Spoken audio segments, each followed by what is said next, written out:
The last time Amos Carver stood on Harriet Morgan's porch, she closed the door in his face without a word of explanation, and 5 years later, he would ride through a wall of fire to open it one more time.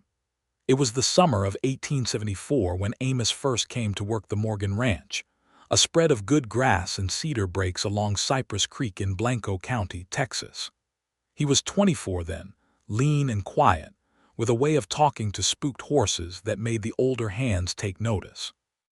Amos Morgan, the rancher who owned the place, hired him on for branding season and kept him through the winter because the boy, as Elias called him, had a gift for cattle and never complained about the work. It was there, mending fence along the north pasture, that Amos first saw Harriet Morgan carrying water out to the men, her dark hair pinned up loose beneath a straw bonnet, her sleeves rolled to the elbow.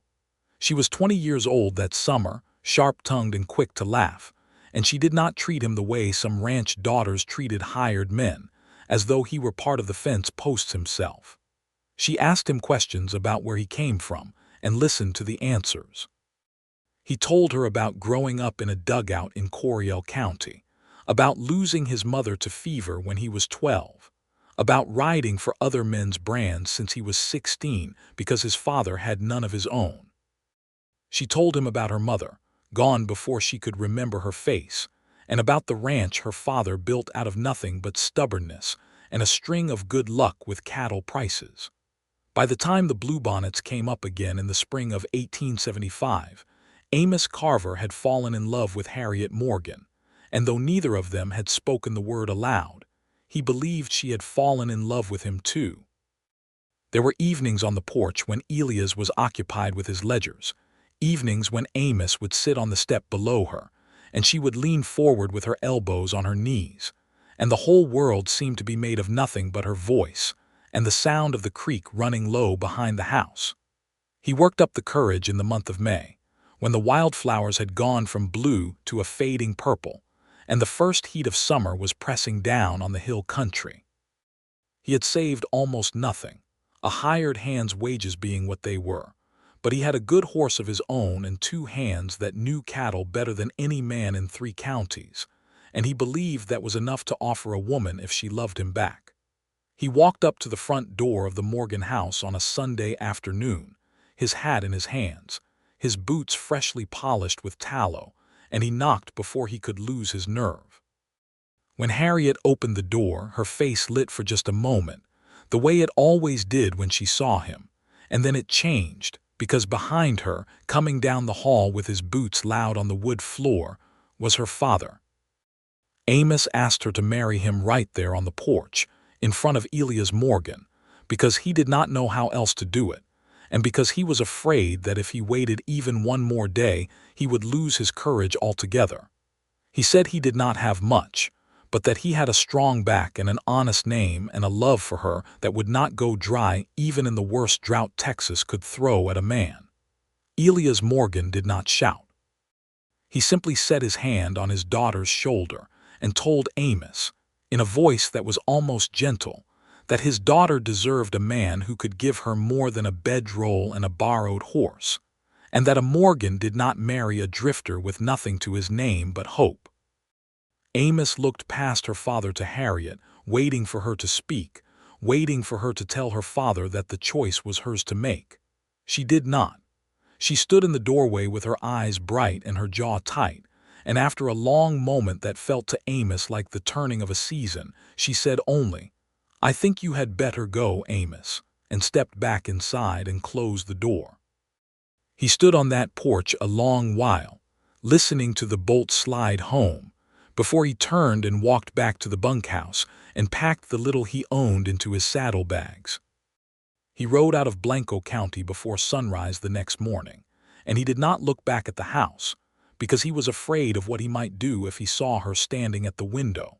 For 5 years, Amos Carver worked the cattle trails of Texas, first as a common hand on the Kishom Trail drives north to the railheads in Kansas, then as he saved his wages and proved his worth to the men who mattered in the cattle trade, as a trail boss in his own right.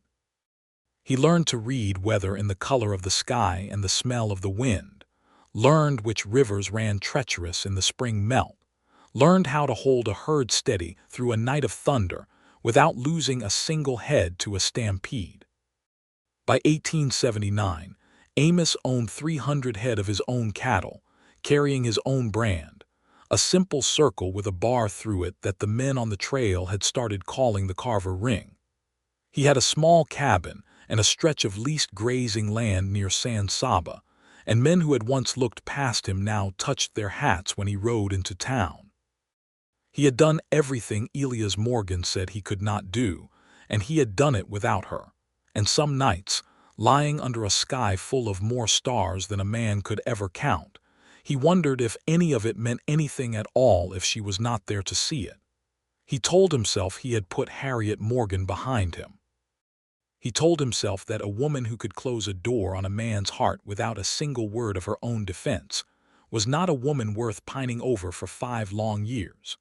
He told himself these things often enough that he almost believed them, right up until the summer he found himself driving a herd south through Blanco County again, following a new contract to sell cattle to a rancher near Fredericksburg, and the road took him within a few miles of the Morgan place. Harriet Morgan had buried her father 2 years before, in the autumn of 1877, after a fever swept through the hill country and took a dozen souls in Blanco County alone. She had been 23 years old, unmarried, and suddenly the sole owner of a ranch heavy with debt her father had never spoken of to her, debt he had taken on in a bad year to buy breeding stock that had not yet paid its way.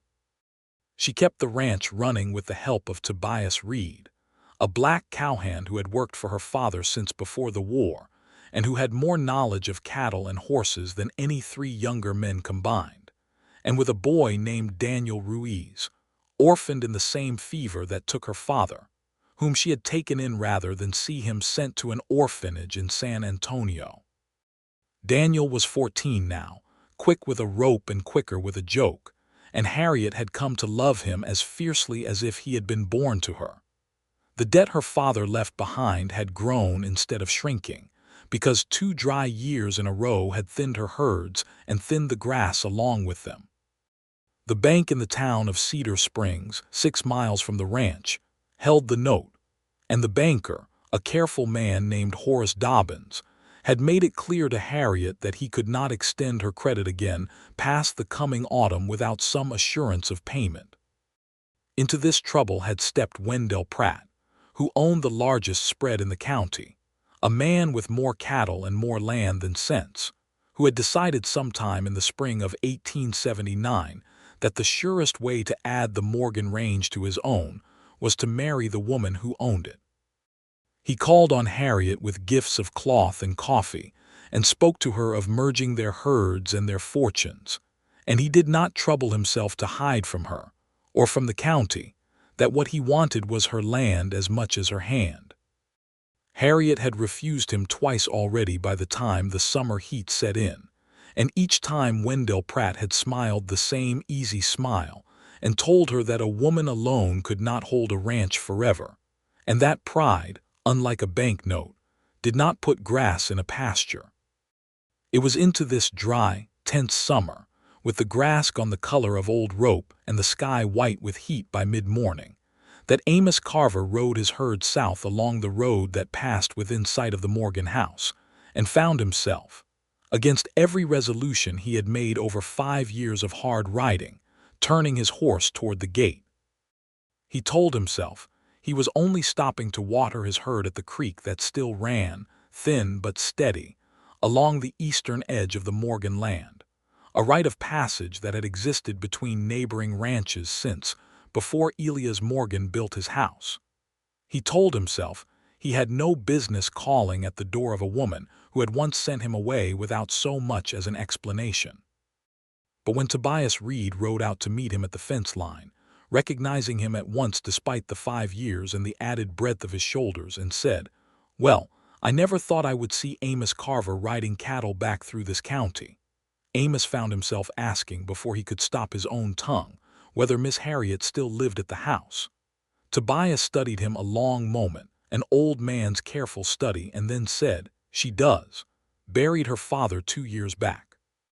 Runs the place herself now mostly, with what help me and the boy can give her." He paused. "She never married, Amos, if that is what you are working up the nerve to ask." Amos did not go to the house that day.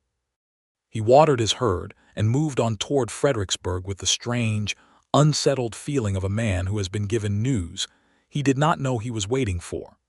It was 3 weeks later, after the cattle had been sold and the contract settled, that Amos found himself back in Cedar Springs, ostensibly to arrange for feed and supplies for the drive north he meant to make in the autumn, but in truth because some part of him could not make himself ride away from Blanco County again without seeing her face. He saw her first in the mercantile on a Tuesday morning, standing at the counter counting coins into old Mr. Whitfield's hand with a careful precision that told Amos, more than any words could, just how tight money had become for her. She had changed in 5 years, filled out into the fullness of a woman rather than the slim quickness of a girl, and there were lines at the corners of her eyes now that had not been there before, lines that spoke of worry more than laughter. But her hair was still dark as a crow's wing beneath her bonnet, and when she turned and saw him standing in the doorway with the sun behind him, her breath caught audibly enough that the storekeeper looked up.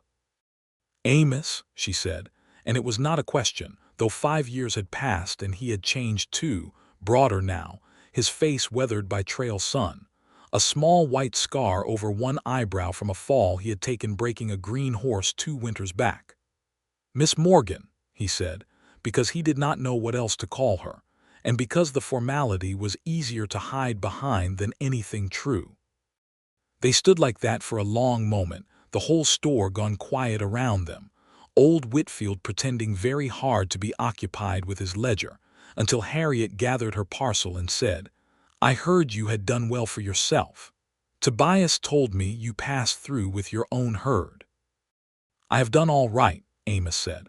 "Better than I had any right to expect, I suppose." "I am glad of it," she said, and there was something in her voice, some old ache trying to push through the polite words, that made Amos's chest tighten.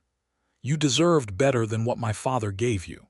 It was the closest either of them had come in 5 years to speaking of that day on the porch, and neither of them was ready yet to go further.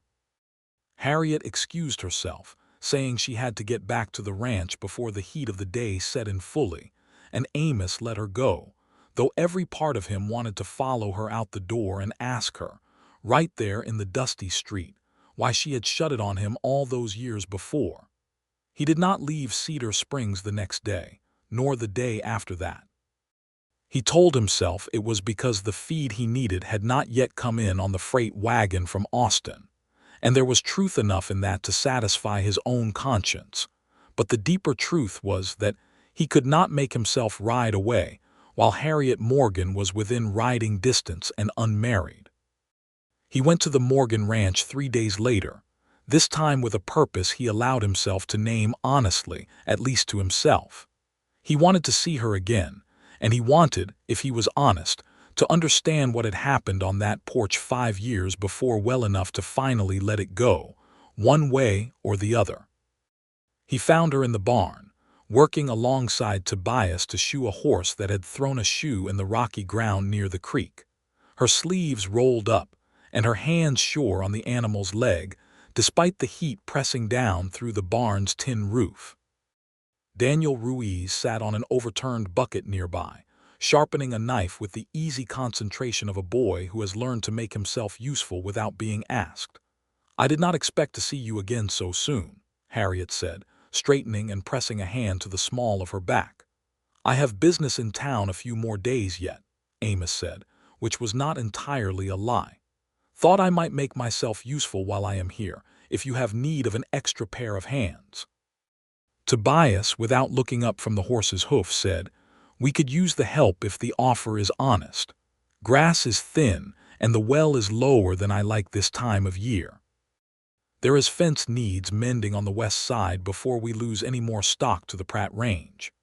Harriet's eyes met Amos's over the horse's back, and something passed between them, an old understanding neither of them had quite let go of, and she said, If you truly want to spend your last free days before you leave mending my fences, Amos Carver, I will not turn away the help. He worked the ranch for the better part of 2 weeks after that, riding out each morning from the room he had taken above the Cedar Springs saloon, and returning each evening to sleep the sound sleep of a man who has done honest labor. He mended fence. He helped drive the small herd to better grass along the creek bottom. He fixed a broken axle on the wagon Harriet used to haul feed. And slowly, over long afternoons and longer evenings, he and Harriet began to talk again the way they had talked 5 years before, as though the intervening years had been a long breath held and finally released. It was on one of those evenings, sitting on the same porch steps where he had once proposed and been refused, that Harriet finally spoke of that day without being asked. "You must have hated me," she said, watching the sun go down orange and heavy over the western hills, the grass below it the color of a struck match. "Standing there in front of my father and me not saying a word in your defense."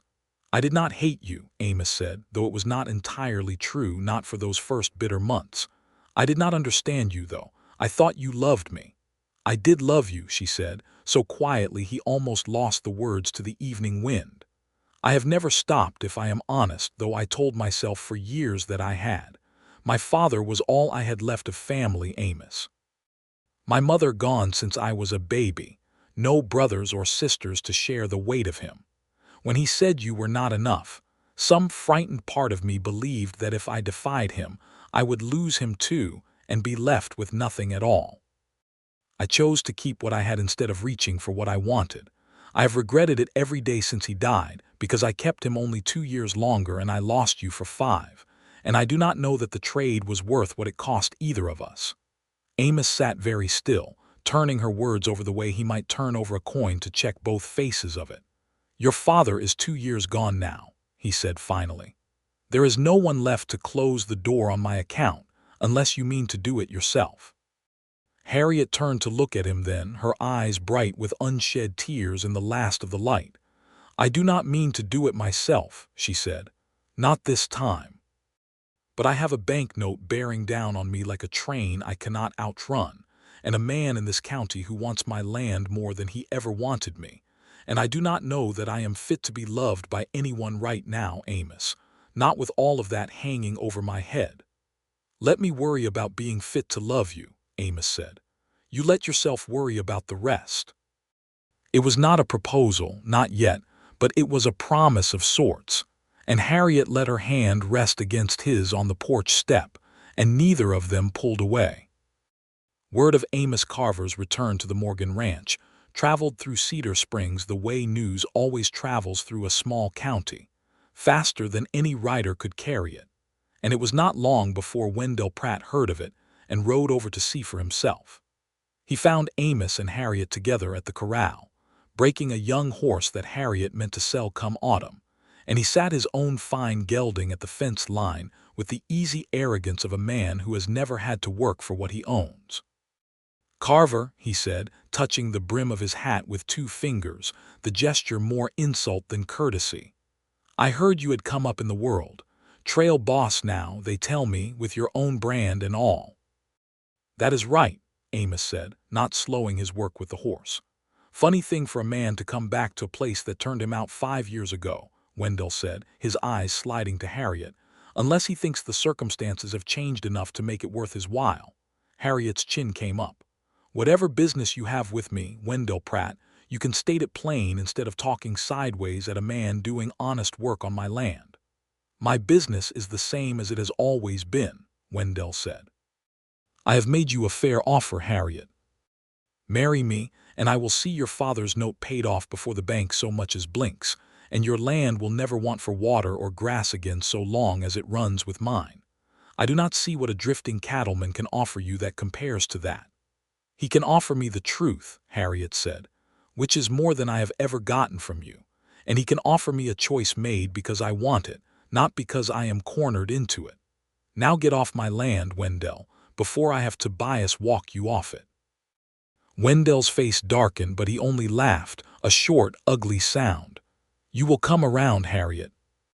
Come the first frost, when that note is due and the bank forecloses on you, you will remember I offered you a way out of this while you still had the chance to take it with your pride intact." He wheeled his horse and rode off toward his own land without another word, and Amos watched him go with a slow-burning anger he had not felt in a long while. "He means to have this land one way or another," Amos said. "Marriage or foreclosure, it makes no difference to him which door he walks through." "I know it," Harriet said, her voice tight. "I have known it since the day my father died and Wendell Pratt showed up at the funeral with a proposal instead of a condolence." That Saturday, the town of Cedar Springs held its late summer social at the schoolhouse, as it did every year before the worst heat of the season made dancing an impractical sort of misery. And Harriet, at Tobias's gentle insistence that she was working herself thin and needed an evening of music more than an evening of ledgers, agreed to attend. Amos escorted her in his good coat, the one he had bought in Fort Worth after his first successful drive. And if either of them felt strange about arriving together after 5 years apart, and a county's worth of gossip already circulating about it, neither of them showed it as they walked into the lantern-lit schoolhouse together. They danced twice, careful, formal dances at first, the kind that kept a respectable distance between a man and a woman in front of the whole watching county. But by the third dance, a slower tune played on a fiddle by old Whitfield's grandson, Harriet had let her hand rest against Amos's chest instead of merely on his shoulder, and Amos had let his hand settle at the small of her back in a way that made more than one matron in the room raise an eyebrow toward her neighbor. Wendell Pratt watched from near the punch table with a face like a held breath, and when the dance ended he crossed the room and asked Harriet, with a courtesy so stiff it was nearly an insult, whether she would honor him with the next dance. "I'm afraid I have promised the rest of my evening to Amos," Harriet said, and though her voice was polite, there was a steel in it that had not been there 5 years before, a steel that told the whole room, and Wendell most of all, exactly where matters stood. Wendell's jaw tightened, and he said, low enough that only the three of them could hear, "You are making a mistake you will regret, Harriet. This county is drier than it has been in 10 years, and dry country makes for hungry fires. A woman should think carefully before she turns down the safest shelter she is likely to be offered." Amos stepped forward at that, close enough that Wendell had to look up slightly to meet his eyes. "That sounded almost like a threat, Pratt." "It was a fact," Wendell said, "though you are welcome to take it however suits you." He turned and left the schoolhouse without another word. And though Amos told himself the man's talk of fire was only careless spite, some cold unease settled into his stomach and did not entirely leave him for the rest of the evening. The drought that summer of 1879 was the worst Blanco County had seen since before the war, old-timers said, the kind of dry that turned creek beds to cracked clay and made the grass crackle underfoot like old paper. Wendell Pratt, eager to clear brush from a stretch of range he meant to plant in the fall, had been burning cedar and mesquite thickets along the ridge that separated his land from the Morgan place, a common enough practice in wetter years, when a controlled burn could clear scrub without much danger of it spreading beyond a man's fire lines. But that September, the wind had been blowing hard and dry out of the southwest for 3 days straight, and any rancher with sense enough to read the sky would have known better than to set a match to anything. Wendell Pratt, however, was a man more confident in his own judgment than the weather deserved, and on the afternoon of the 15th of September, he ordered his hands to fire the brush along the ridge regardless. The wind that had been merely troublesome that morning turned savage by early afternoon, whipping the flames up out of the fire line Wendell's men had cut, catching first in a stand of dry cedar that went up like a torch, and then leaping, carried on burning embers and dry grass, across the ridge line toward the Morgan Range faster than any man on horseback could outrun it.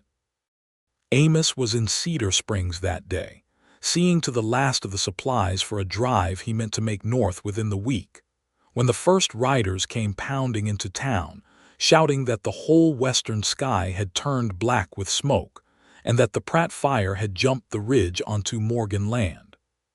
He did not wait to hear more. He ran for his horse, a big rangy gelding named Duster that he had ridden through worse weather than this, and he was in the saddle and galloping west out of town before half the men in the street had even finished asking each other what was happening. The road to the Morgan ranch ran 6 miles through country that grew thicker with smoke with every mile Amos covered, until by the time he crested the last rise before the ranch house came into view, the sky ahead of him had gone the color of a bruise, orange and black and roiling, and the wind carried a heat that pressed against his face like an open oven door. The fire had already crossed the near pasture.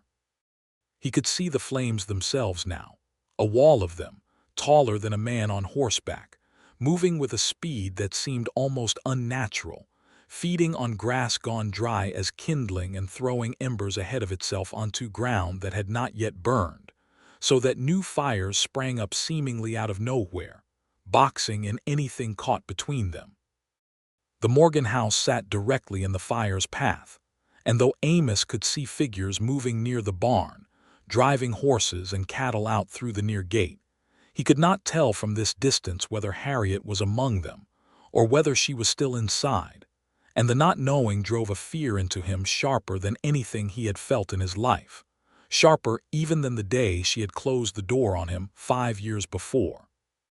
Duster balked at the smoke, sidestepping and tossing his head, every animal instinct in him screaming to run the other way from the fire rather than toward it, and Amos had to fight the reins and dig his heels in hard, leaning low over the horse's neck, and talking to him in the same low, steady voice he used on green colts, telling him it would be all right, telling him they had run through worse, though in truth Amos had never in his life ridden toward anything like this. He found Tobias near the barn, his face black with soot, driving the last of the horses out through a gap in the fence toward the creek, where the water and the cleared ground around it offered the only safe haven from the flames. "Harriet!" Amos shouted over the roar of the fire, which had grown loud enough now that it sounded like a freight train bearing down on the whole valley. "Where is she?" "She went back for the boy," Tobias shouted back, his voice cracking with fear and smoke. Daniel was up at the spring house, checking the water line when the fire jumped the ridge, and she went after him herself when none of the horses would go near enough for one of us to ride. That was near on 20 minutes ago, Amos, and the fire has come up fast between here and there. Amos did not wait to hear more. He wheeled Duster around and put his heels to the horse's flanks, and though every instinct the animal possessed fought against it, something in the desperate steadiness of Amos's hands and voice won out, and the big gelding surged forward, straight toward the wall of flame that now stood between the barn and the spring house where Harriet and the boy had last been seen. The heat as he approached the fire line was like nothing Amos had ever felt, a physical wall pressing against his skin even through his shirt and coat, and the smoke burned his eyes and throat until he could barely see the ground ahead of him. But he had grown up reading fire the way other men read a river's current, watching for the places where the flame ran thin and fast rather than thick and slow, the places where a fast horse might punch through a gap before the fire closed it. He found such a gap at the edge of the near pasture, where the grass had burned down to smoldering black stubble already, and the flame front had moved past, leaving a corridor of scorched but passable ground between two still-burning stretches of brush. He drove Duster into that gap at a full gallop, embers stinging against his face and hands, the horse's mane singed at the edges, and burst through onto the far side of the fire line into a stretch of pasture that had not yet caught, though the smoke rolling over it was thick enough to nearly blind him. He found Harriet perhaps 100 yards further on, coughing, half carrying, half dragging Daniel Ruiz, who had turned his ankle badly scrambling down from the springhouse roof where he had climbed to check the water line, and who could barely put weight on the foot. Harriet's dress was scorched along one hem where an ember had caught it before she beat it out with her bare hands, and her face was streaked with soot and tears, but she was alive, and so was the boy, and when she looked up and saw Amos riding out of the smoke toward her, She let out a sound that was half sob and half disbelieving laugh. "Amos," she cried, "the fire has closed around the Springhouse path. We cannot get back the way we came." "Then we go a different way," Amos said, swinging down from Duster almost before the horse had fully stopped, moving with a speed born of pure necessity. He lifted Daniel bodily onto the saddle first, the boy's ankle swollen and useless beneath him, and told him to hold tight to the pommel and to Duster's mane and not to let go no matter what he saw or heard. Then he turned to Harriet, and there was no time for words, no time for anything but action, and he swung up onto the horse behind the boy and reached down a hand to her. "Up behind me," he said. "Now, Harriet, there is no time." She took his hand, and he hauled her up onto the horse's back behind him with a strength that surprised even him, and she wrapped her arms around his waist and pressed her face against his back. And Amos turned Duster's head toward the creek. The one direction he was certain still offered a path through the smoke that had not yet fully closed. The ride back through the burning pasture was the longest few minutes of Amos Carver's life. Twice the fire seemed to leap up directly in their path, throwing a wall of orange light and choking smoke across the ground ahead, and twice Amos had to turn the horse sharply, trusting his memory of the land more than his eyes, which stung and watered until he could barely tell burning ground from clear. An ember caught in the sleeve of his coat, and he felt the sharp bite of the heat against his forearm before he managed to beat it out with his free hand. And beside him, he heard Daniel crying out, more from fear than pain now, and behind him he felt Harriet's arms tighten around his waist, her whole body trembling against his back, though whether from fear or from the smoke, or simply from holding on so tightly he could not tell. "Hold on," he shouted back to both of them, though the words were nearly lost in the roar of the fire and the pounding of Duster's hooves against the scorched ground. "We are almost through." They broke out of the worst of the smoke perhaps 200 yards from the creek, into a stretch of pasture the fire had not yet reached, and Amos did not slow the horse until they were splashing through the shallow water itself, the smoke thinning above them enough that he could finally see the pale disk of the sun again, hazy and red through the haze but visible, a small mercy after the blind orange dark they had ridden through. Tobias was there at the creek with the horses and the small handful of ranch hands who had come to help drive stock clear of the fire, and he waded out into the water to help Amos lift Daniel down from the saddle, the boy's face pale but his eyes bright with the particular relief of a child who has been more frightened than he wanted to admit.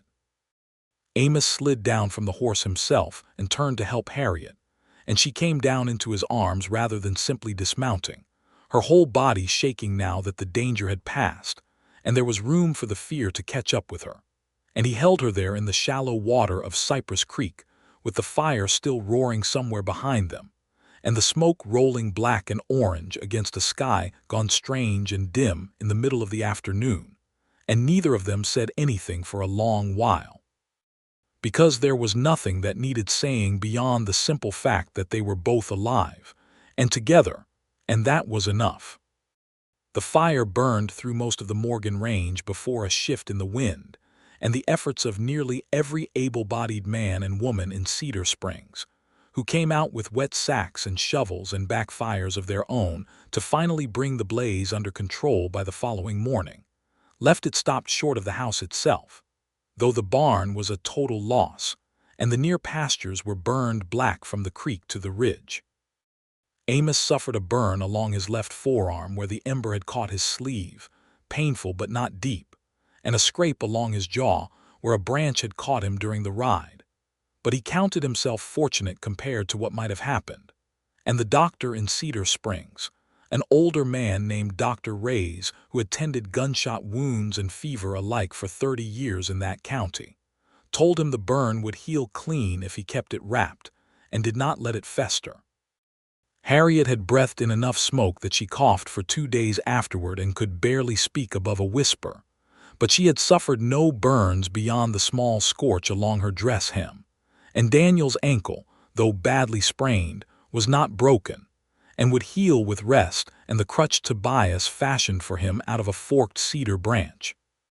It was 3 days after the fire, with the smell of smoke still hanging over the whole valley and the blackened pastures stretching in every direction from the house like a wound across the land, that Harriet finally found the strength to speak the words she had been holding inside her since the moment Amos had lifted her onto his horse in the middle of that burning field. She found him at the creek, checking on the horses that had been driven there during the fire and were only now being brought back toward what remained of the corrals, and she came to stand beside him in the fading afternoon light, the sky finally clear again after days of haze. "You could have died riding through that fire," she said. "Tobias told me afterward that half the men in town thought you had lost your mind, riding straight into a blaze like that."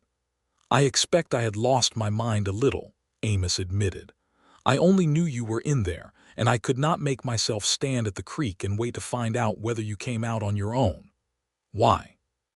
she asked, and though the word was simple, Amos understood it carried the whole weight of everything unspoken between them, 5 years of it.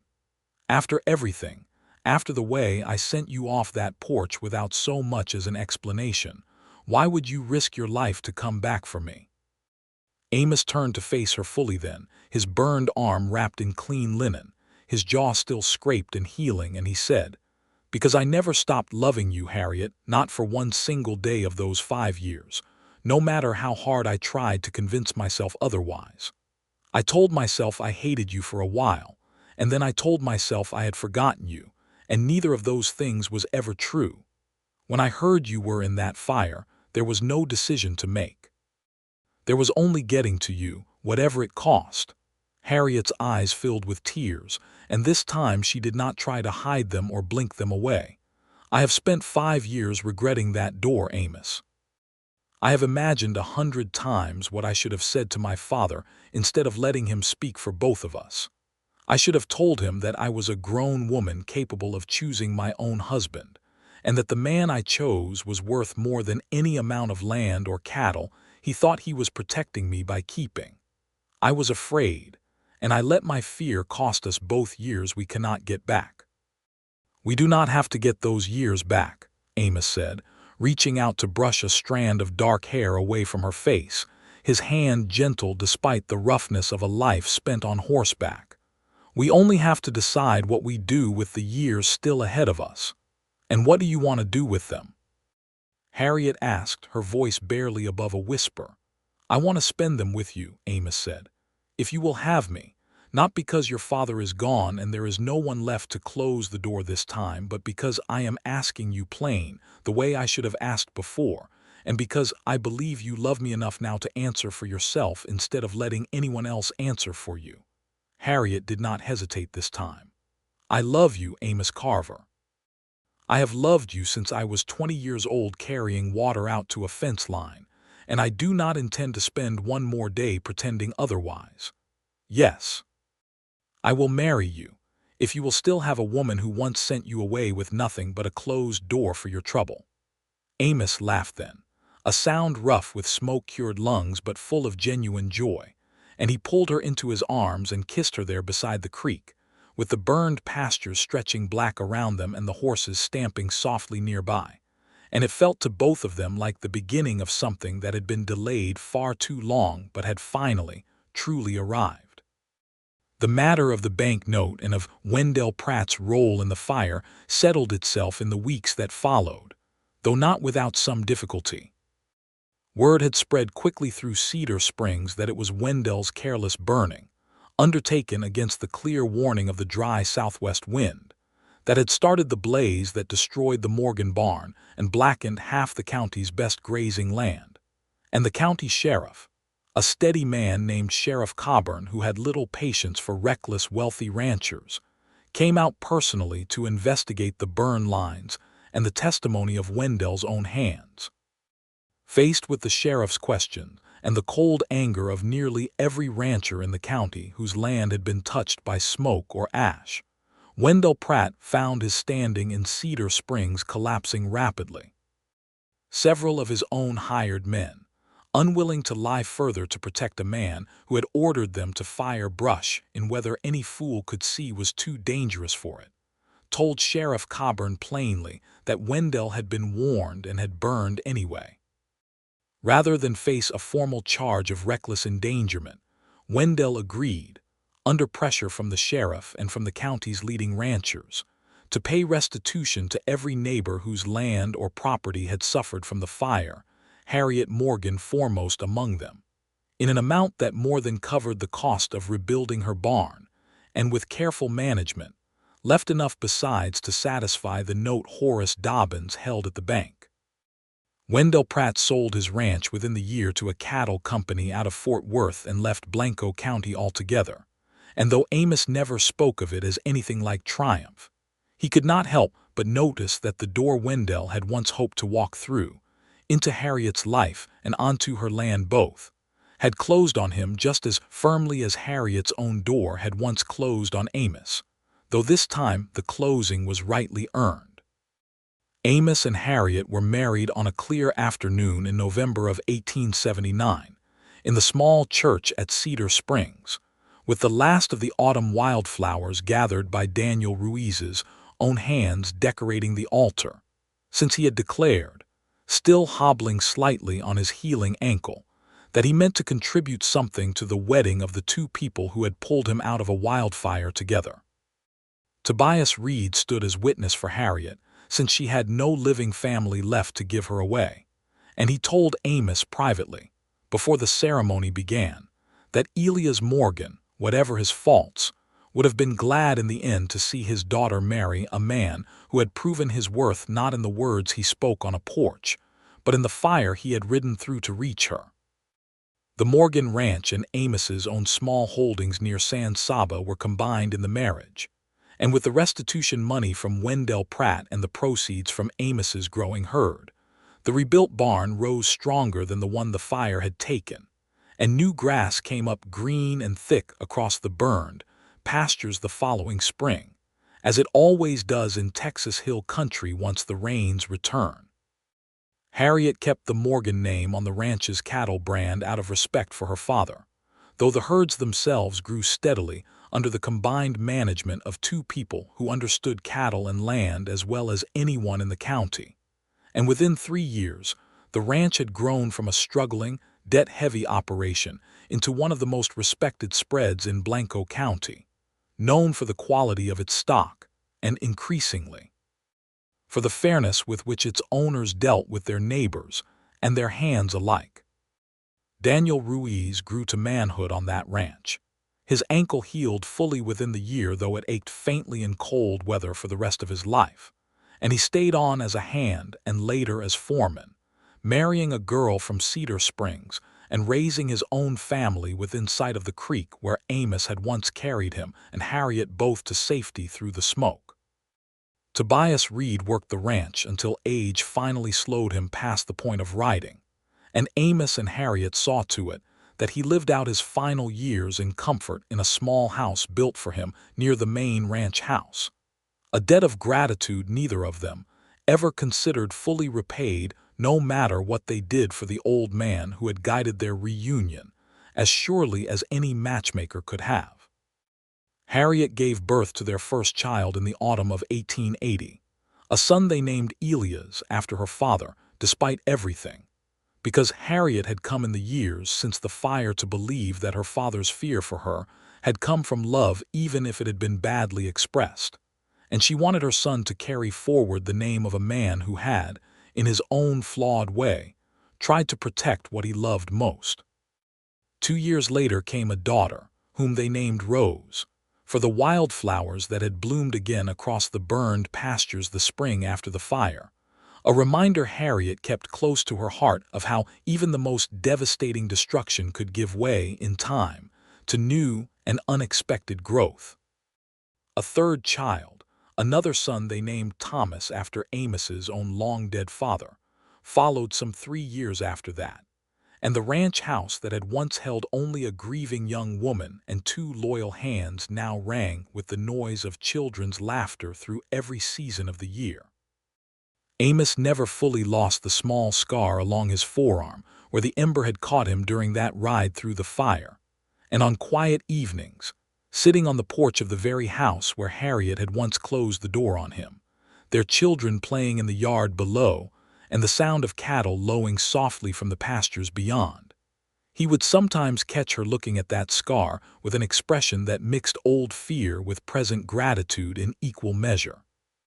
"I used to think that door I closed on you was the worst mistake of my life," Harriet told him once, years later, when their eldest son Elias was nearly grown and beginning to ask about the story of how his parents had come to marry, a story that had by then become something of a local legend in Cedar Springs, told and retold at socials and gatherings until it had taken on the polished shape of a favorite tale. "But I have come to think that perhaps it needed to happen the way it did. If I had said yes to you that day on the porch, we would have married young and poor, and perhaps happily enough, but you never would have become the man who rode into that fire, and I never would have become the woman strong enough to run a ranch alone and survive it. We needed those 5 years apart to become the people who could truly deserve each other, even though it cost us both more than either of us would have chosen to pay. I would still rather have had you those 5 years if I could have," Amos said, pulling her close against his side as they watched their children in the yard below, the sun setting orange and gold over hills that had long since healed from the fire's scars, green grass growing thick where blackened stubble had once stretched for a mile in every direction. "But I understand what you mean. And I would ride through that same fire 100 times over, Harriet Morgan Carver, if it meant I got to end up here on this porch, with you and our children, and no door left standing between us ever again." She smiled up at him then, the same smile that had lit her face all those years before when she opened the door to a penniless drifter with nothing but hope in his pockets, and she said, "There will never be another door closed between us, Amos. I promise you that, for as long as we both live." And in the years that followed, through droughts that came and went, through the ordinary hardships and joys of ranching life in the Texas Hill Country, through the raising of 3 children into adulthood, and the slow, contented aging of 2 people who had fought hard and waited long for the love they finally claimed, Harriet Morgan Carver kept that promise faithfully, and the door of the ranch house that had once closed against Amos Carver's hope stood open, warm and welcoming, for the rest of both their days.